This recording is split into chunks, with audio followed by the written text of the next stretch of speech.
Iran का worship था, 1 हफ्ता हो गया उसको हमारे पोर्ट को छोड़े हुए, हेविली आर्म था, उसमें कद्र और कादिर और 3-4 और सरफेस टू एयर मिसाइल्स थी, शिप एंटी शिप मिसाइल्स थी, 4-4 6-6 एंटी एयरक्राफ्ट गन्स थी। उनका एनिमी उनकी ताक में घूम रहा है अमेरिका। इंटरनेशनल वाटर जो कि इंडिया के ना तो मैरीटाइम बॉर्डर था ना ईईजेड था, जोन था, इकोनॉमिक जोन था, उसने अटैक किया, उसने हमें एसओएस नहीं भेजा और हमारी गलती है।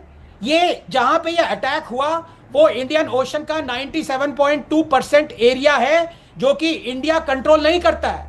हमारा ईईजेड और मैरीटाइम बॉर्डर सिर्फ 3.2% है पूरे इंडियन ओशन का, लेकिन फिर भी हमारा ऑब्लिगेशन है। तो वही मैं कह रहा हूं, ये एक एम्बेरसमेंट है अमन जी कि एक वैज्ञानिक को इन लोगों को ये एक्सप्लेन करना पड़ रहा है कि भाई अपना लॉजिक मत खाओ, ये देश के लिए सबसे बड़ी चिंता है। वही कहते हैं ना कि हमारा देश चुनौतियों से नहीं जूझ रहा है। अब मैं उसको फिनिश आगे नहीं अरे अभी आगे नहीं फिर वो नहीं। लेकिन जो आपने जो एनालॉजी ड्रॉ करी ना, मेरे घर अगर आप मेहमान के तौर पर आएंगे, जब तक आप घर नहीं पहुंच जाएंगे तो वो मैं अपनी जिम्मेदारी मानूंगा। आनंद भाई घर पहुंच गए ना, पूछूंगा फोन करके। ये तो हमारी संस्कृति, हमारा कल्चर होता है, वो चीज है। 1 हफ्ता हो गया। नहीं, वो आपकी बात सही है। वो इवेंट 25 तारीख को खत्म हो गया। जब तक इंडियन वाटर्स में था वो सेफ था। 5 दिन वो इंडियन वाटर्स में था, वो बिल्कुल सेफ था 5 दिन। उसके बाद वो इंटरनेशनल वाटर्स में हुआ।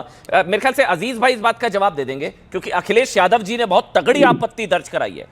उन्होंने लिखा है कि इस गंभीर विषय पर सरकार ने जो चुप्पी साध रखी है, यह विशेष भय के कारण इसे घिघी बांधना माना जाए। घिघी बांधना कैसे? अभी आपने आनंद को भी सुना, सिद्धार्थ जी को भी सुना। अजीज भाई कैसे घिघी बांधना, कैसे? वो तो इंटरनेशनल वाटर्स में हुआ है।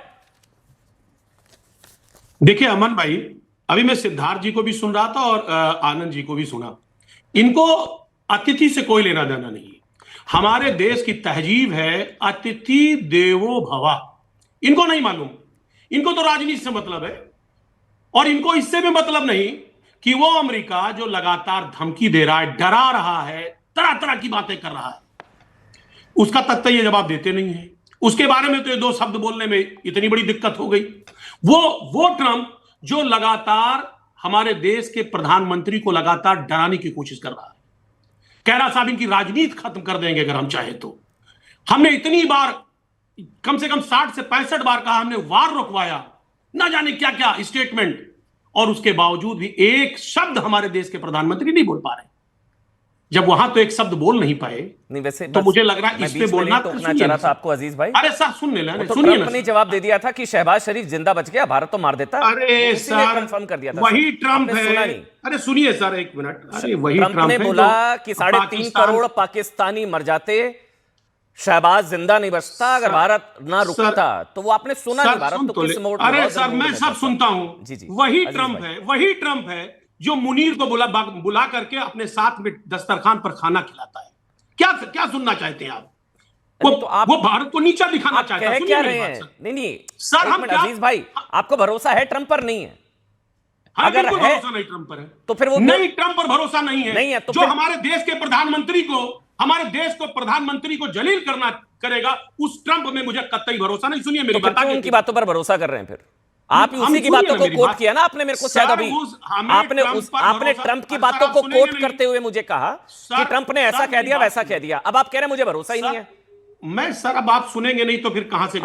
जो बार बार टैरिफ की धमकी देता हो, जो ब्लैकमेलिंग की बात करता हो, उस ट्रंप की बात, उसको हम एक शब्द नहीं बोल पा रहे। हमारा देश इतना कमजोर हो गया, हमारे देश के प्रधानमंत्री इतने कमजोर हो गए। क्या बात करते हैं आप? अमन भाई, दूसरी बात, इंपॉर्टेंट बात, जिस बात के लिए मैं बात करना चाह रहा हूं, देखिए आज हमारे देश की कूटनीति देखिए, आप राजनीति देखिए, विदेश नीति देखिए कि 6-7 दिन हो गया, 6 दिन हो गया खamenei साहब की मौत हुए, निंदा करने में 6 दिन लग गए, 7 दिन लग गए। ये हमारी फॉरेन पॉलिसी है। हमारी पारंपरिक मित्र है ईरान, पारंपरिक मित्र है हजारों वर्षों से। साहब आपको अंदाजा होना चाहिए, अमेरिका या इजराइल हमारा पारंपरिक मित्र नहीं है। वो लोग मौका परस्त हैं। जी सर आप बोलने देना सर, आप मैं समझ गया। अजीज भाई अभी मैंने ओपनिंग स्टेटमेंट इसलिए मैंने 90 सेकंड्स रखा था। सर आप 2.5 मिनट बोले हैं सर, ऐसा मत बोलिए। अरे सर बोलने नहीं देंगे आप, बहुत जरूरी है। उस 2.5 मिनट में 1.5 मिनट तो आप ही ने ले लिया। नहीं, आपने बोला इजराइल नहीं, हमारा जो पारंपरिक मित्र है, इजराइल नहीं, हमारा पारंपरिक मित्र ईरान है। ईरान हो सकता है सर, खामनाई नहीं है। खामनाई तो सर, वो तो भारत के लिए बहुत ही खतरनाक, हमास, POK, हुती, हिजबुल्लाह, वो सारी चीजें छोड़ दीजिए। आपका मजहबी कनेक्शन हो सकता है, मेरा कोई कनेक्शन नहीं है खामनाई साहब, आपने साहब बोला। लेकिन मैंने एक बार कनेक्शन देश के लिए है। नहीं, कोई देश का कनेक्शन नहीं है। अरे वो मजहबी आपका उम्मा वाला कनेक्शन होगा, मजहबी उम्मा वाला, यहाँ छोड़ दीजिए ना मेरी बात। नहीं वाला ज्ञान मत दीजिए मेरे को। नहीं, हमारे देश का कनेक्शन। चलिए हाँ ठीक है। आनंद जी आप बोले 30 सेकंड में, फिर सिद्धार्थ जी और फिर मैं आनंद दुबे आ रहा हूँ। ये पहले आनंद नंबर 1, आनंद नंबर 2 आ रहा हूँ।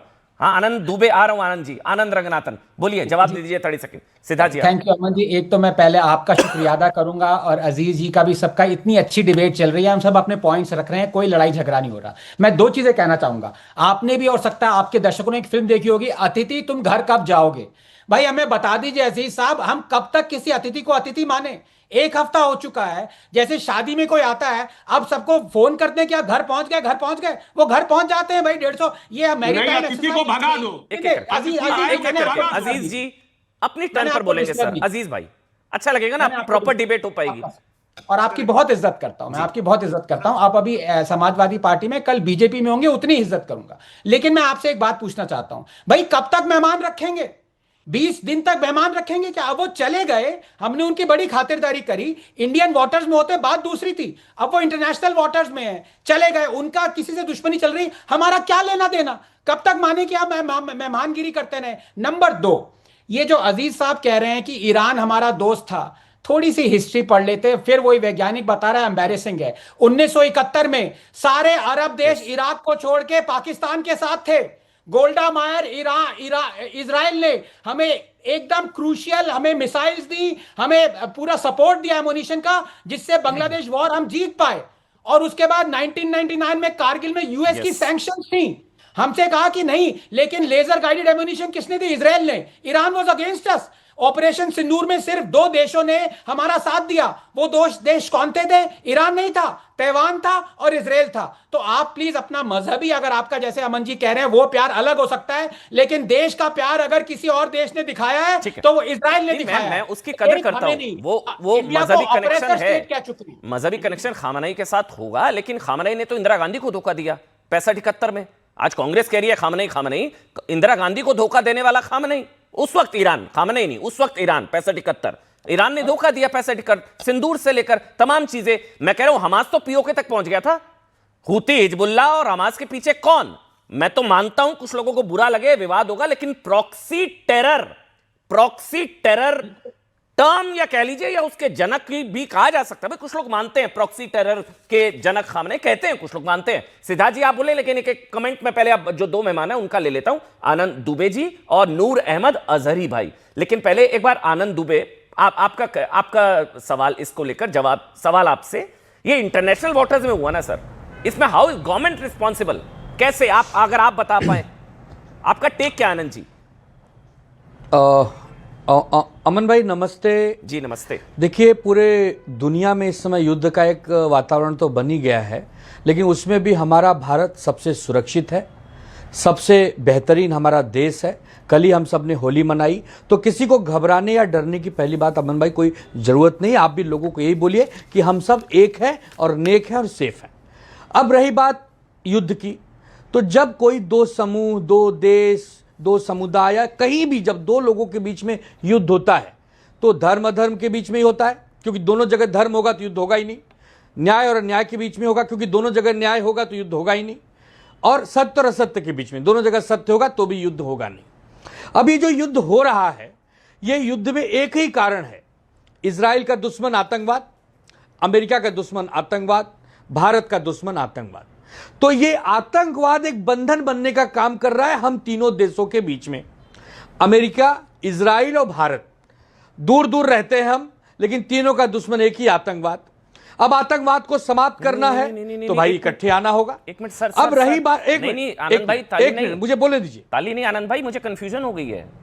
आप शिवसेना उद्धव गुट से ही है ना सर? कंफ्यूजन क्यों हो रही है? क्योंकि शिवसेना उद्धव गुट से तो संजय राउत और प्रियंका जी, आप कंफ्यूज हो गए। नहीं, प्रियंका जी किस साइड है? फिर प्रियंका जी अधर्म की साइड है, संजय राउत जी अधर्म की साइड है क्या? मुझे नहीं पता, मुझे नहीं, मुझे नहीं पता। आपने मुझसे एक सवाल पूछा, मैं एक राष्ट्रवादी हिंदू हूं, एक भारतीय हूं, भारत का नागरिक हूं, अपनी बात कह रहा हूं। अब 2 मिनट मुझे 90 सेकंड प्रिंट अप साइड नहीं, मेरे को पहले क्लियर करके अब आप जाइए सर। पूछ रहे हैं नहीं, कि नहीं, sorry, मेरा आनंद टाइम भाई। भी ले लीजिए। आनंद भाई, मेरा क्लियर टाइम करना भी है। नहीं, मुझे क्लियर करना है सर। मैंने आपको बुलाया बतौर पार्टी प्रवक्ता, बतौर आनंद दुबे अरे नहीं। क्या बतौर पार्टी प्रवक्ता बुलाया, आप पार्टी की लाइन बतौर बताइए। पार्टी बोल रहा हूं, बतौर पार्टी बोल रहा हूं। तो पार्टी की क्या लाइन करूं? प्रियंका पार्टी की चतुर्वेदी लाइन तय असत्य करेंगी, होगी संजय क्या आपको राउत तय लगता है? करेंगे या आनंद दुबे तय करेंगे? मुझे नहीं हो गया? नहीं, मुझे नहीं पता, मुझे नहीं पता। आपने पार्टी के एक प्रवक्ता को बुलाया, पार्टी का प्रवक्ता अपनी बात कहेगा। आप धर्म की साइड है। अब मुझे 90 सेकंड और बोलने दीजिए। आप 90 धर्म की सेकंड। साइड है। हाँ, मैं धर्म की साइड, मुझे 90 प्रियंका सेकंड। चतुर्वेदी हाँ, धर्म मेरा की मैं साइड धर्म है। की साइड हूं, मुझे मार प्रियंका डालिए, चतुर्वेदी धर्म मुझे की फांसी साइड है। पे लटका दो, मुझे नहीं पता।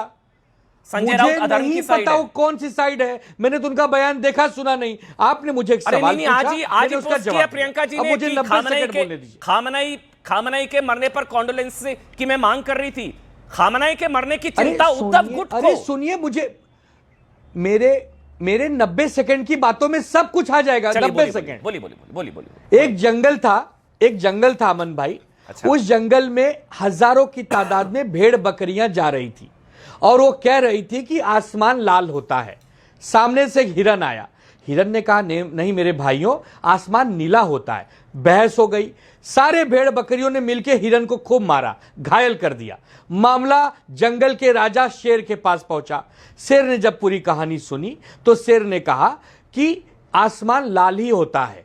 आज से हिरन को 10 दिन का बंदी और इसको घास नहीं मिलेगी। सारे भेड़ बकरी ताली बजाते चले गए। जब हिरन अकेला हुआ, हिरन ने बोला आपने मुझे अपमानित कर दिया सबके सामने। बोले मैंने तुम्हें इसलिए अपमानित नहीं किया, तुम उन भेड़ बकरियों से जो बहस कर रहे थे इसके लिए तुमको सजा दिया। आसमान नीला ही होता है। उसी प्रकार भारत में अगर कुछ लोग एक विशेष खेमनई के लिए आलाप कर रहे हैं तो उनसे बहस मत करो, धीरे से वहां निकल लो, वरना जंगल का राजा आपको कैद कर देगा।